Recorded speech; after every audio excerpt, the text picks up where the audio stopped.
At the end of every 7 years thou shalt make a release. And this is the manner of the release. Every creditor that lendeth aught unto his neighbor shall release it. He shall not exact it of his neighbor or of his brother, because it is called the Lord's release. Of a foreigner thou mayest exact it again, but that which is thine with thy brother thine hand shall release, save when there shall be no poor among you.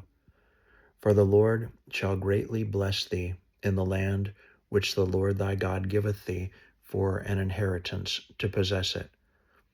Only if thou carefully hearken unto the voice of the Lord thy God, to observe to do all these commandments which I command thee this day. For the Lord thy God blesseth thee, as he promised thee, and thou shalt lend unto many nations, but thou shalt not borrow. And thou shalt reign over many nations, but they shall not reign over thee.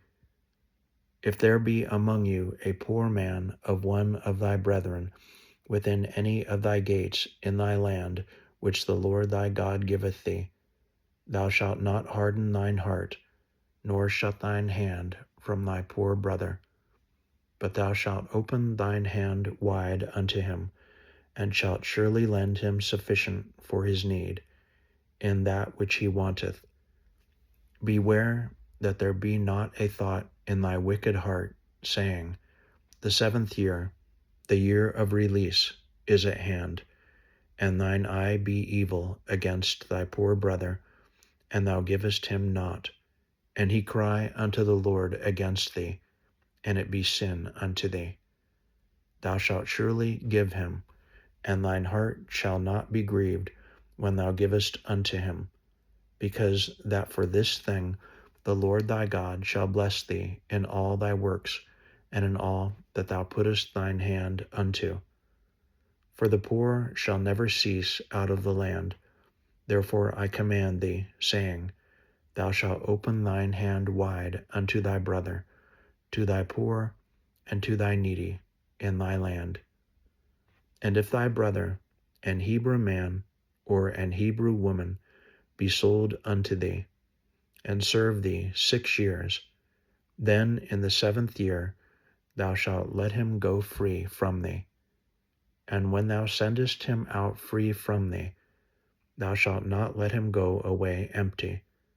Thou shalt furnish him liberally out of thy flock, and out of thy floor, and out of thy winepress. Of that wherewith the Lord thy God hath blessed thee, thou shalt give unto him.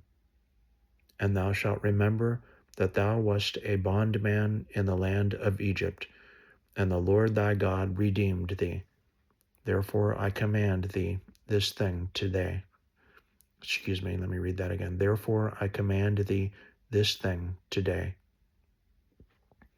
And it shall be, if he say unto thee, I will not go away from thee, because he loveth thee and thine house, because he is well with thee, then thou shalt take an awl, and thrust it through his ear unto the door, and he shall be thy servant forever.